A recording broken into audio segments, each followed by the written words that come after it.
क्या बोलते हैं उसको? फिलोसफर। ऐसे ही फ्रेंच रिवॉल्यूशन के टाइम पर 3 फिलोसफर हुआ। कितने? 3 हुआ। बहुत करते थे बट ये इंपॉर्टेंट है।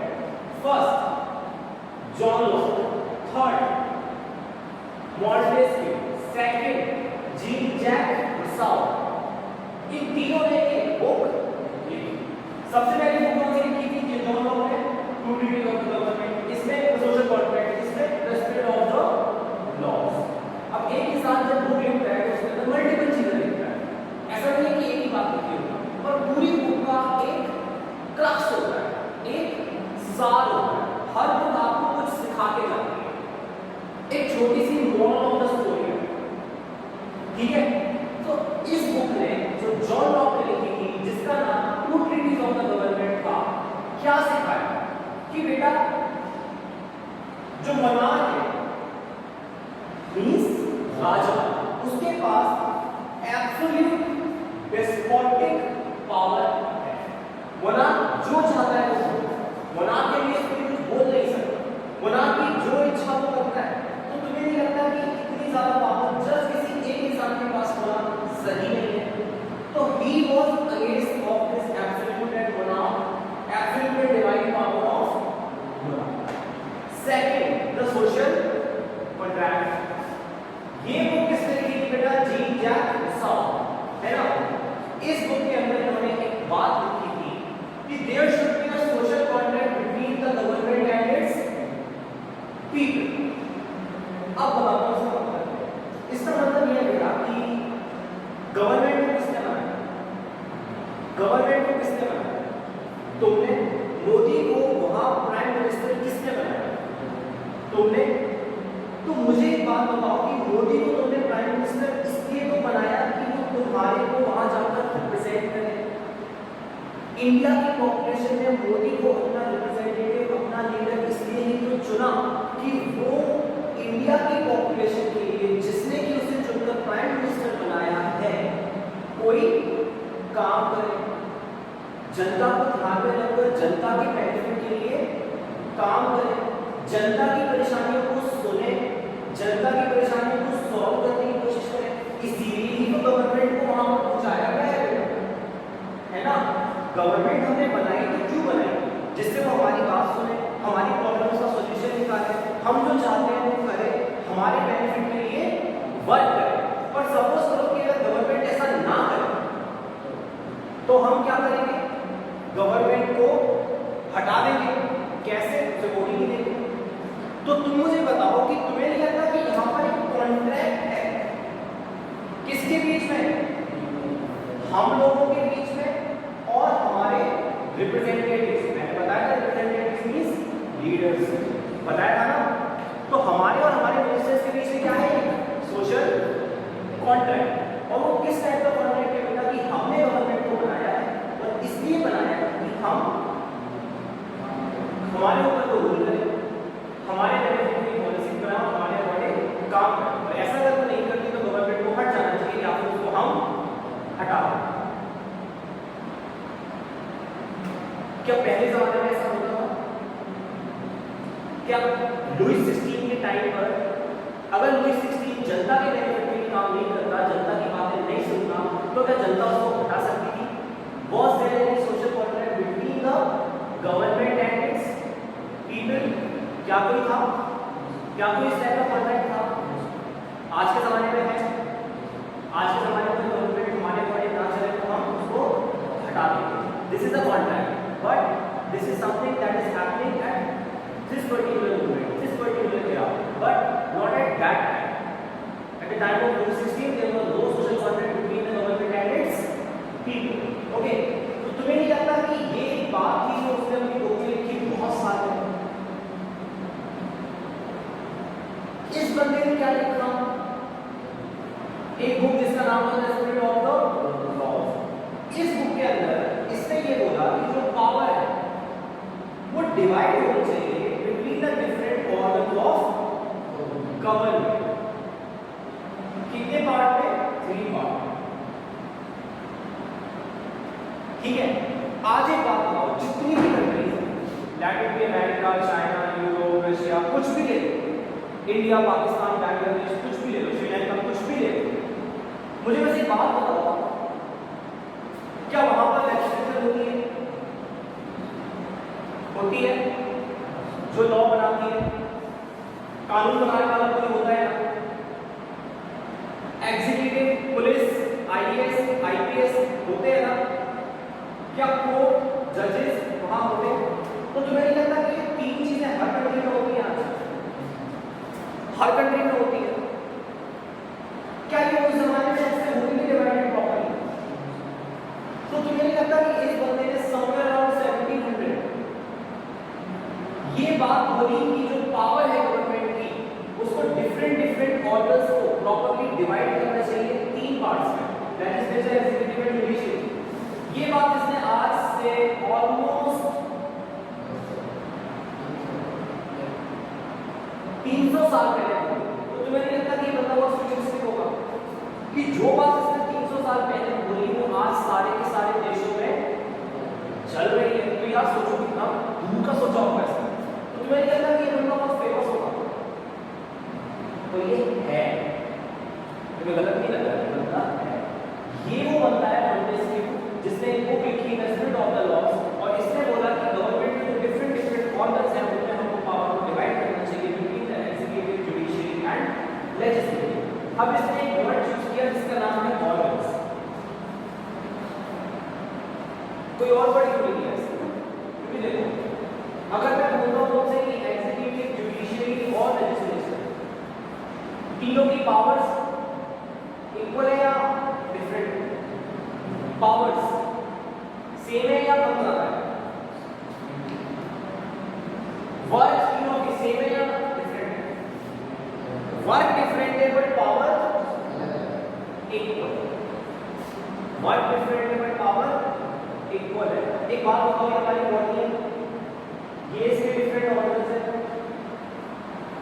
ये आई है, ये नोज है, ये माउथ है, वर्क इनके डिफरेंट है बट पावर क्या इनकी सेम है या डिफरेंट है? अगर किसी को लगता है कि पावर भी डिफरेंट है तो मुझे एक बात बता दो बेटा, हाथ के बिना काम नहीं चलेगा। अगर नाक हटा दो तो, अगर आंख को नाक देखो बट मुंह हटा दो तो नहीं चलेगा। तो तुम्हें नहीं लगता कि पावर तीनों की बराबर है? क्योंकि एक के बिना दूसरे का काम नहीं चलेगा। तो इसीलिए बेटा सबसे अप्रोप्रिएट वर्ड कौन सा था? ऑल। तो ऐसे ही सपोज करो कि ये हमारी गवर्नमेंट है, इसके भी अलग अलग ऑर्गन्स हैं और इनके बीच में पावर का क्या है? Proper division. ठीक है, तो अब तुम्हारा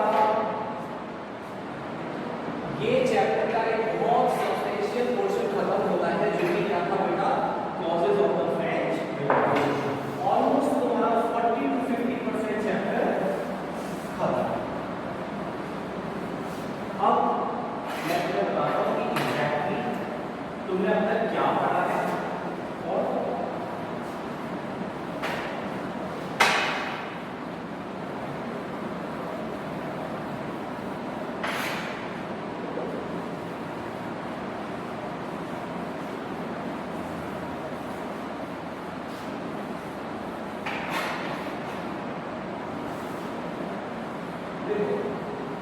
अब एक बार हम रिकैप करते हैं, उसके बाद इस चैप्टर में 50% क्वेश्चन खत्म। जैसे कि एक स्टोरी थी, स्टोरी जिसका बेटा पार्ट होता है डिफरेंट, तो इसमें सपोज करो 3 पार्ट है, तो तुम्हारा फर्स्ट पार्ट खत्म। और फर्स्ट पार्ट क्या था बेटा? मैंने बहुत अच्छे से बताया था कि अगर तुम्हारे पास कोई आ जाए और तुम मुझसे पूछे कि तुम क्या कर रहे हो, तो तुम उससे बोलोगे कि सर हमें चैप्टर पढ़ना है जिसका नाम क्या है? चैप्टर इज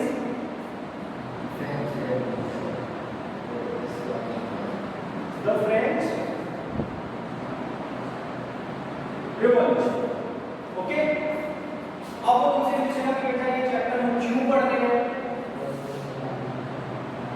व्हाई, तो तुम उससे क्या बोलोगे कि this was the first revolution जिसने इंस्पायर किया एंटायर वर्ल्ड को।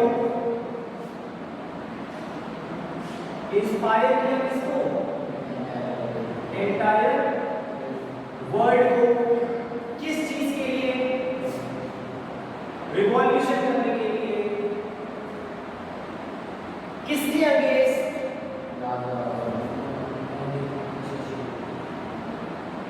Injustice and operation. और क्या पाने के लिए? इक्वालिटी और तुम बता दोगे इतना? अब अच्छा इस रिवॉल्यूशन की कोई झलक शॉर्ट में बता दो कि क्या हुआ था। तो क्या हुआ था बेटा? 14 जुलाई 1789 7,000 people formed and stormed fortress prison Bastille। Okay, अब इसी प्रिजन को 7,000 लोगों ने मूर्तियां बना के डिस्ट्रॉय कर दिया, because that particular prison stood for the despotic power of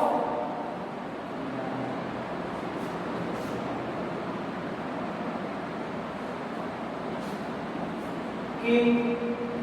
okay, अब इस रिवॉल्यूशन के होने के रीजंस क्या थे? First social, second economic, third fourth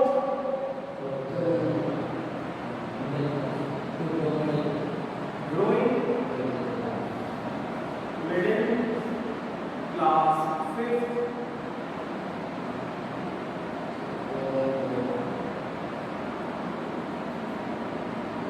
idea of philosophers. Okay, अब रीजंस क्या थे बेटा? सबसे पहला समाज में खराबी। समाज में क्या खराबी थी? 3 एस्टेट्स में डिवाइडेड था। टैक्स केवल फर्स्ट और सेकंड एस्टेट के लोग देते थे, थर्ड एस्टेट के लोग थर्ड में देते थे, फर्स्ट और सेकंड के नहीं देते थे। Second economic cause. Economic cause population बढ़ गई, फाइट प्रोडक्शन नहीं बढ़ा, प्रोडक्शन नहीं बढ़ा तो प्राइस बढ़े, प्लस ड्रॉट और हेट हो गया तो हार्वेस्ट और ज्यादा खराब हो गई, तो लोगों के पास क्या हो गया? Subsistence crisis. Subsistence crisis means गुजारा गुजारा करने की चीजें नहीं बची। अब आता है बेटा पॉलिटिकल रीजन। पॉलिटिकल रीजन मतलब किंग और किंग से रिलेटेड चीजों में कोई ना कोई खराबी। क्या खराबी थी?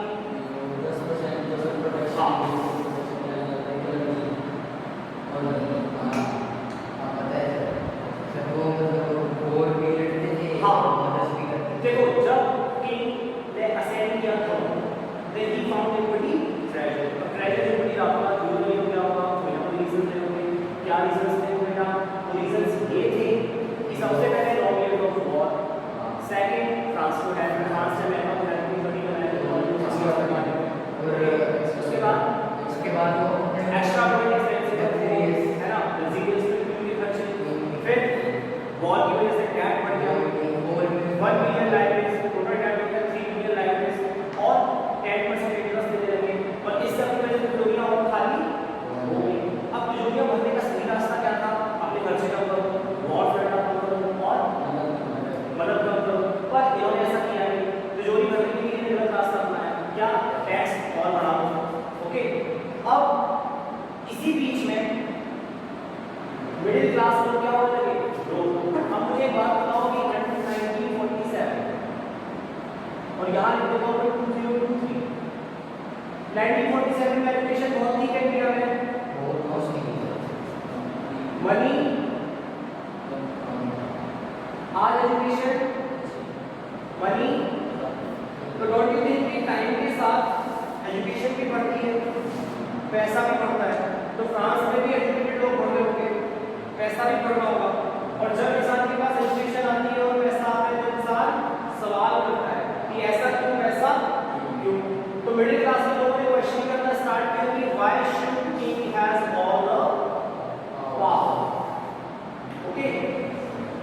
कहीं वो भगवान ने भेजा है?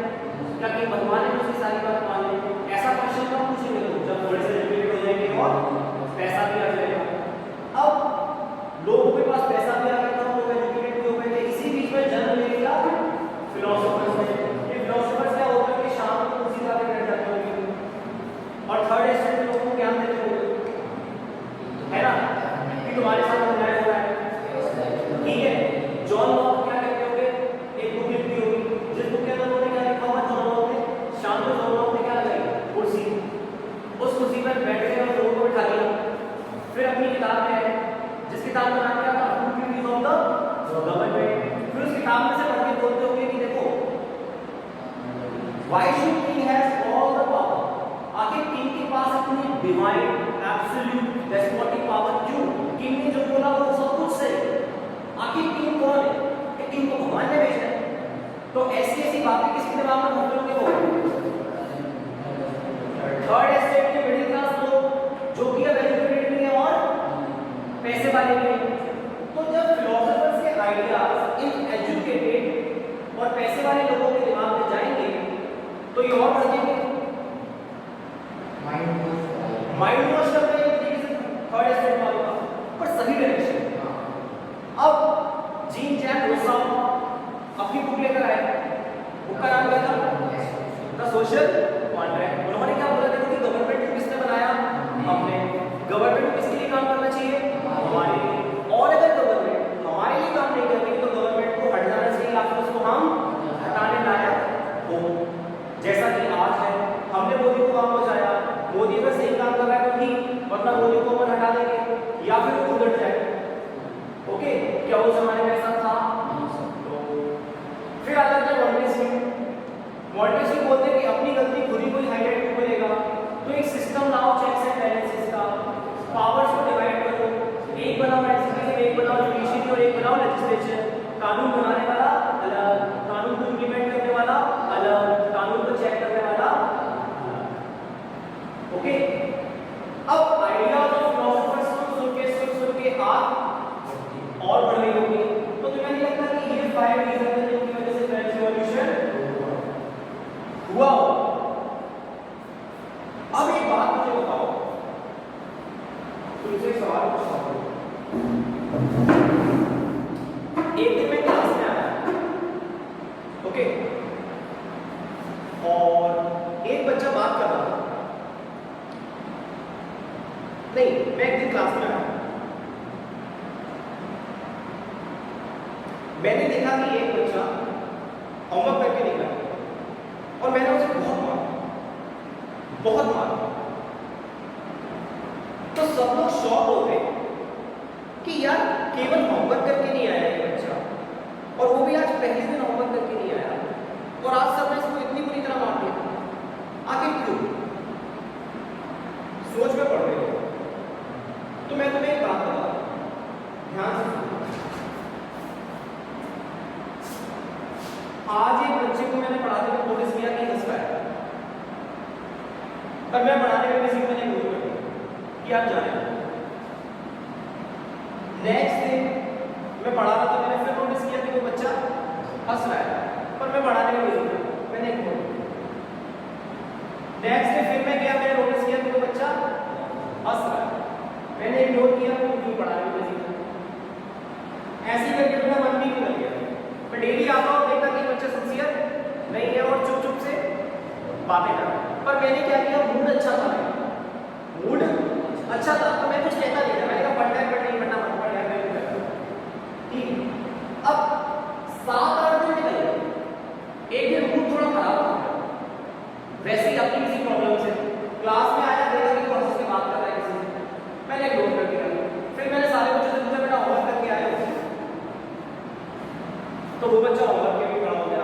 अब मैंने उसको बुलाया और बेहिसाब नहीं, तो तुम मुझे बताओ कि किस वजह से बुलाया?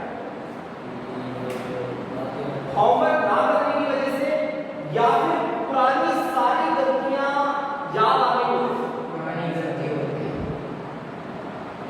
तुम्हें नहीं लगता कि कुछ लोगों को केवल ये लगेगा कि यार किसी बात में इतना बड़ा होना लगेगा यार, और भी बच्चे नहीं आया, पर बेटा लोगों को बैकग्राउंड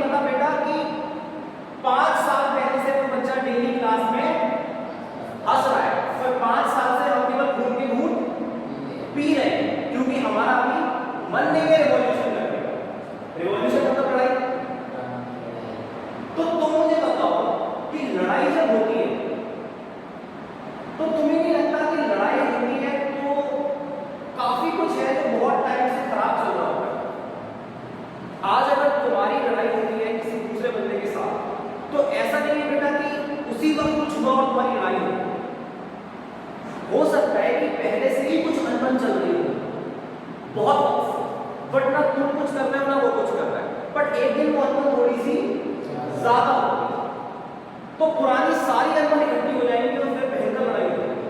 समझ गए? तो होता है ना कि एक घड़ा भर रहा है भर रहा है भर रहा है भर रहा है भर रहा है पर अब तक छलका नहीं, पर जिस दिन छलकेगा भयंकर छलकेगा। समझ गए? स्प्रिंग को तुम दबा रहे हो दबा रहे हो दबा रहे हो दब रही है दब रही है दब रही है दब रही है, पर जिस दिन छूटेगी उस दिन खूब ऊपर जाएगा। तो देखो रीजंस तो बहुत सारे थे लड़ाई, पर ये बेटा वो रीजन नहीं था जिसकी वजह से एग्जैक्टली लड़ाई हुई। एक बात बताओ, वो बच्चा बेटा तो वो बच्चा अगर तुम मुझसे पूछोगे कि बेटा तो मैं तो एग्जैक्टली क्या बोलूंगा कि यार डेली क्लास में अच्छा था होमवर्क करके आया नहीं, इसीलिए क्या होगी इसकी पिटाई, इसीलिए इसको स्कूल से निकाला, उसी में रिवॉल्यूशन हुई। पर दुनिया को क्या लगेगा कि बेटा ये होमवर्क करके नहीं आया था इसलिए समझ तो आ गया। तो ये बताओ कि ये तो टीचर हो क्योंकि तुम रिवॉल्यूशन पूरी पढ़ रहे हो, इसीलिए तुम्हें पता है कि ये सारे नहीं कारण हैं, पर क्या आपको कोई इंपॉर्टेंट बात पता है जिसकी वजह से एग्जैक्टली रिवॉल्यूशन हुई? बोला है कि आग भड़काने वाला इवेंट कौन सा जिसने फाइनल माचिस की तीली डाल दी? ये फिलोसोफर्स के आइडिया पे धीरे धीरे धीरे धीरे धीरे धीरे धीरे धीरे हो गए, पर वो माचिस की तीली किसने दी? ऐसा कौन सा कारण था? ये सारे इवेंट गलत थे, बट एक गलती ऐसी थी जिसने माचिस की तीली फूंक दी और लड़ाई हो गई। अब वो हम माचिस की तीली पढ़ेंगे और वो कौन सा है? चैप्टर का सेकंड। ये सब तो बेटा एक हिस्ट्री, अब तुम पढ़ोगे वो चीज जिससे फाइनली फ्रांस के लोग आपस में भिड़ गए। क्या अब तक राजा के केस कुछ हुआ है?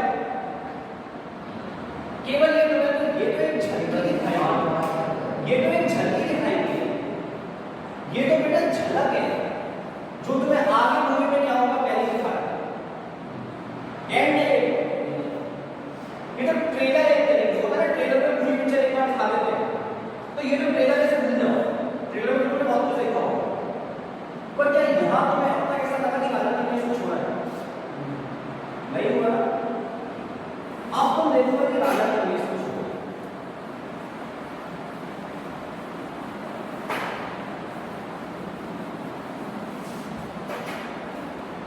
आउटब्रेक का मीनिंग समझते हो? आउटब्रेक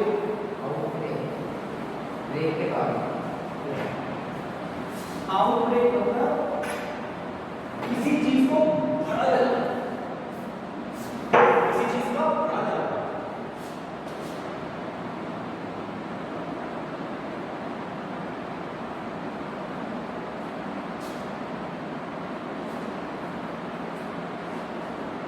आउटब्रेक होगा आखिर लड़ाई झड़की में ये बड़ी देखो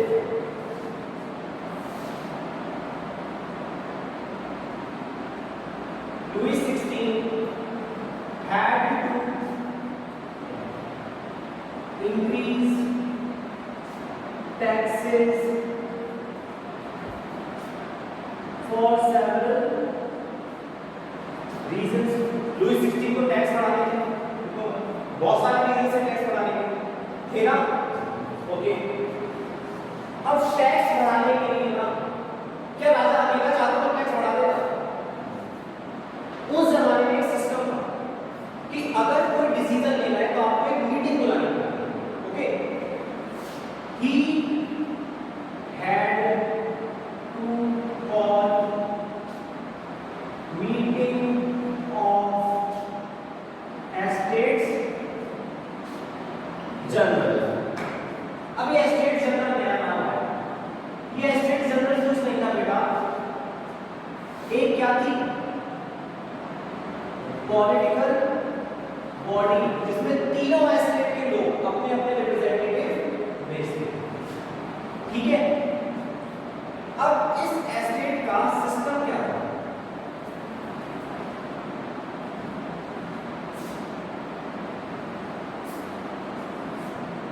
एस्टेट का सिस्टम क्या है?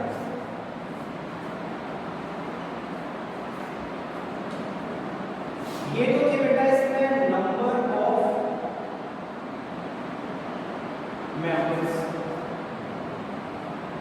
फर्स्ट एस्टेट में 300, सेकंड एस्टेट में 300, थर्ड एस्टेट में 600 मेंबर्स। ओके, ये पूरी क्या थी बेटा? ये असेंबली, जो मीटिंग होती थी, उस मीटिंग में वोटिंग वगैरह होती थी, तभी तो डिसीजन होगा। तो बेटा वोटिंग में फर्स्ट एस्टेट से कितने लोग जाने थे? 300, सेकंड से 300, थर्ड से 600। अब नंबर ऑफ वोट्स, या फिर एक बात बताओ, इनके बैठने की जगह बताओ, बैठने की जगह बताओ। तो फर्स्ट एस्टेट वाले, जैसे ये मैं क्यों यहां पर फर्स्ट एस्टेट के लोग बैठे, मेरे राइट हैंड में, मेरे लेफ्ट हैंड की सीटों में सेकंड एस्टेट के लोग बैठे, और थर्ड एस्टेट के लोग पीछे खड़े। तो ये रो में बैठते थे फ्रंट में, ये भी रो में बैठते थे फ्रंट में, मतलब कुछ ऐसा था। ये किंग है, ठीक है, यहां पर एक रो है, जैसे तुम्हारी रो, मैं किंग, सपोज मैं यहां पर, ठीक है, मैं किंग, यहां पे किसको बिठा देना है? फर्स्ट एस्टेट, यहां पे किसको बिठा देना है? सेकंड एस्टेट, और थर्ड एस्टेट को बोला है यहां पर लो आगे, ठीक है। तो सिटिंग अरेंजमेंट, ये भी फ्रंट में, और ये स्टैंड एट द बैक। अब मैं वो चीज बता रहा हूं जिससे आदमी में चिंगारी लगे। सिटिंग अरेंजमेंट पूरा। अब देखो मेन चीज वोटिंग होती है। अब नंबर ऑफ वोट्स, अब मुझे एक बात बताओ, बड़ा सिंपल है, बहुत ध्यान सुना है, बल्कि इस क्वेश्चन का आंसर जिससे कर देगा, ये भी बहुत अच्छा है। तुम्हारा स्कूल है और मैं तुमसे बोलता हूं कि यहां पर हो रही है वोटिंग ऑफ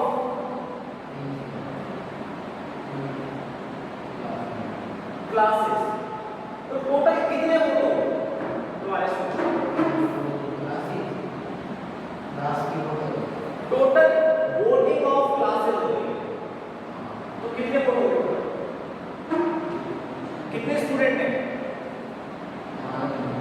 1000, तो 1000 लोग हो गए, हो गए। देखो वोटिंग ऑफ क्लास है तो टीचर और लोग नहीं देंगे और बच्चे बेटा वोटिंग ऑफ स्टूडेंट्स है, वोटिंग ऑफ क्लासेस, क्लासेस कितने हो स्टूडेंट? 1 to 12 मान लो। फर्स्ट क्लास के कितने वोट हो गए? एक या कितने वोट स्टूडेंट? फर्स्ट क्लास मतलब एक क्लास में एक वोट, सेकंड क्लास में कितने वोट होगा? एक वोट, नाइन्थ क्लास में कितने वोट होंगे?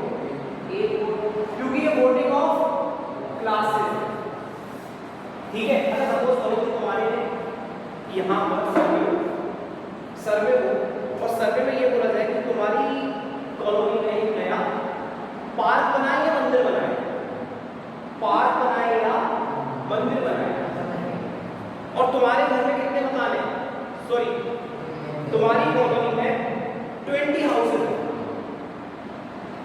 ओके, तो एक तरीका तो ये है कि मैं एक घर में 5 लोग रहते हैं, तो 5 से 5 लोग, 5 से पूछूं कि बेटा आप तुम्हारे से भी पूछें कि सर आप क्या चाहते हैं, मंदिर या पार्क? आप मंदिर या पार्क? फिर तुम्हारी मम्मी के पास है मंदिर या पार्क, फिर पापा को मैं, एक हो सकता है मकान नंबर 101, फैमिली के मुखिया से पूछा या पूरी फैमिली की ओपिनियन दे दी कि आपकी फैमिली क्या चाहती है, आपकी फैमिली क्या चाहती है, तो तुम लोगों ने एक घर में से डिसाइड करके बोल दिया कि तुम्हारा घर चाहता है पार्क, किसी का घर चाहता है मंदिर, ठीक है। तो टोटल कितने वोट होंगे? 20। अब अगर मेंबर्स की वोटिंग की जाए तो कितने हो जाएंगे? काफी सारे।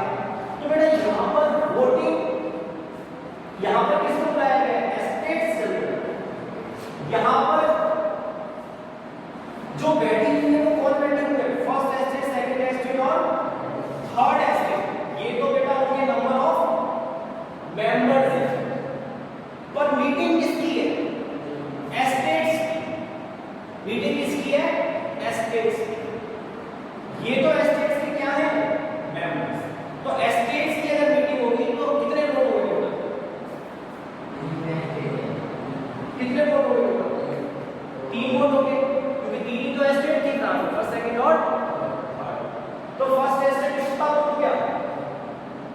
सेकंड का, थर्ड का, खड़े थे पर मेंबर तो होती है ना स्टेट्स के।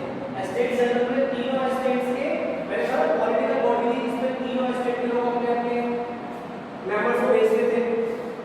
तो मुझे बेटा एक बात बताओ कि टोटल वोट्स कितने हैं? 3। अब कोई भी डिसीजन होगा, सपोज करो कि डिसीजन है कि टैक्स इंक्रीज करें या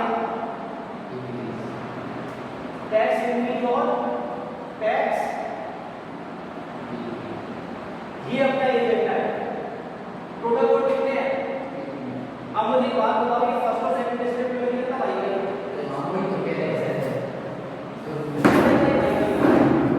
जो फर्स्ट स्टेप वाले को बोलेंगे वो सेकंड स्टेप बोलेंगे, तो सेकंड स्टेप बोलेंगे वो फर्स्ट स्टेप बोलेंगे, और थर्ड स्टेप वाले बेचारे बोले या ना बोले बात को ना करें, क्योंकि उनका तो बेटा मेजॉरिटी हमेशा बनेगी, हमेशा जीतेगा कौन? First step second step. तो थर्ड स्टेप वाले का अपना मजाक बनाया जा रहा है, तो थर्ड स्टेप वालों को नहीं लगता कि उन्हें खुश करा जा रहा है, उन्हें इतना अनपढ़ समझा जा रहा है, उन्हें इतना बेवकूफ समझा जा रहा है, उन्हें इतना जलील समझा जा रहा है कि ये तो उनको बुला रहे हो और उनका प्रेजेंट होना या ना होना तो बराबर है। अगर वो आए तो भी हारेंगे, वो वोट दे तो भी हारेंगे, ना दे तो भी हारेंगे। बट एक बात बताओ, अब थर्ड स्टेप के लोग वो थर्ड स्टेप के लोग नहीं रहे बेटा, अब ये एजुकेटेड भी है, अब ये पॉकेट में पैसा भी है, और अब फिलोसोफर्स के आइडियाज से भी आग लगी हुई है कि राजा को पावर दे रखी है, ये कर रखा है, वो कर रखा है, शाम को कुर्सी पे सुनिए इतने बातें, तो तुम्हें लगता है अब ये चुप बैठ जाएंगे? अब तो खून खोलेगा। तो इनने ये बोला कि भाई साहब ये तो कर, क्योंकि हम तो कुछ भी कर रहे हैं, जीत रहे तुम ही हो, तो ये क्या मजाक चल रहा है? तो इनने राजा से बोला कि ये गलत है भैया, सिस्टम बदलो, सिस्टम बदलो। राजा ने क्या बोला? नहीं बदलूंगा। तो ये 600 को क्या करेंगे? हल्ला काटेंगे। और उसी वक्त पर सच मामले में पहली बात राजा के अगेंस्ट सोचो, एक बात बताओ, राजा के अगेंस्ट आवाज कब उठी? पहली बार आज ही उठी है, इससे पहले तो बस। तो मुझे एक बात बताओ कि इन लोगों की जो गुस्सा है उसका क्या कारण है? केवल वोटिंग है क्या? केवल वोटिंग तरीके से, वोटिंग ठीक तरीके की ना होना एक कारण है या फिर और भी कुछ कारण है? बेटा ये तो ये कारण तो आप लगाने वाला है, और इसके पीछे का बैकग्राउंड बहुत गहरा है, वो सारे कारण को याद आ रहे हैं। अब वोटिंग सही नहीं होनी तो क्या बोलना है कि सारा सारे टैक्स है, हम लोग ये भी करें, हम लोग वो भी करें, हम लोग ये भी करें, अरे यार हमारे पास खाने की रोटी नहीं है, सफिशिएंट क्राइसिस चल रहा है हमारे पास, और ये लोग अपने कोर्ट ऑफ ऑफिस में खर्चे कर रहे हैं, एक्स्ट्रा पॉलिटिक्स एक्सपेंसेस हैं इनके, है ना, दूसरों की हेल्प कर रहे हैं, और वोटिंग सही नहीं है, वोटिंग तो भूल गए नहीं, पुरानी सारी बातें याद कर। ऐसे कोई बच्चा बिठाना होमवर्क तो भूल गया मैं, मुझे उसके पुराने दिनों की हंसी याद आ रही है, पर कॉज क्या है एक्चुअली? पहली बार राजा के सामने उन्होंने कुछ बोला कि भाई साहब वोटिंग ठीक करो वरना हम लोग रिवॉल्यूशन करेंगे। राजा ने बोला नहीं करूंगा, तो इन लोगों ने क्या किया? 600 के 600 लोग उस जगह से बाहर निकले, एक जगह पर इकट्ठे हुए, और पता है क्या बोला? पता है क्या बोला? उसी वक्त 600 के 600 लोग इकट्ठे हुए, बाहर निकले, और एक टेनिस कोर्ट, टेनिस खेलते हैं, टेनिस कोर्ट, वहां पर जाकर उन्होंने ये बोला कि फ्रांस किसकी वजह से चल रहा है? फ्रांस में है कौन? थर्ड स्थिति तो है, तुम तो 10% हो। एक बात बताओ, किसी जगह पर 1000 लोग बैठे हैं और 900 लोग एक पार्टी के, 100 लोग एक पार्टी के, तो अगर 900 लोगों में सच में दिमाग आ जाए तो तुम्हें नहीं लगता कि बोले लाइन जरूर बोल देंगे कि फ्रांस है किसका? सब कुछ तो हमारा ही है, पूरे फ्रांस में सबसे ज्यादा पॉपुलेशन किसकी है? हमारी है। तो आज से हम अपनी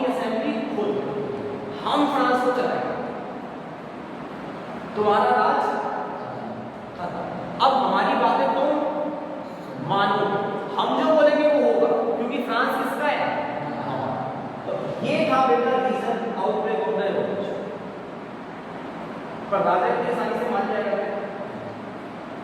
पर अब तो थर्ड स्टेट वाले के सामने लड़ने के लिए खड़े कि हम देश चलाएंगे, हम नेशनल असेंबली बनाएंगे, क्योंकि फ्रांस हमारा है, सारे काम हम करते हैं, पैसा हमारा है, टैक्स हम देते हैं।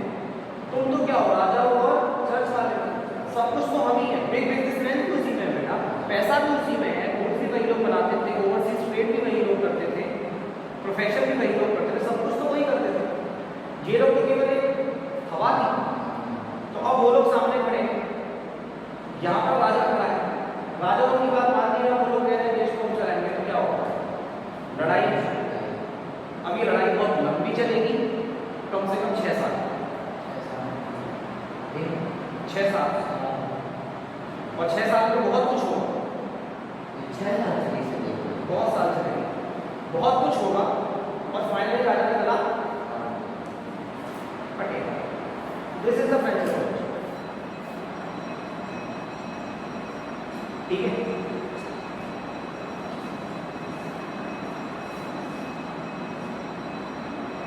समझ में आया?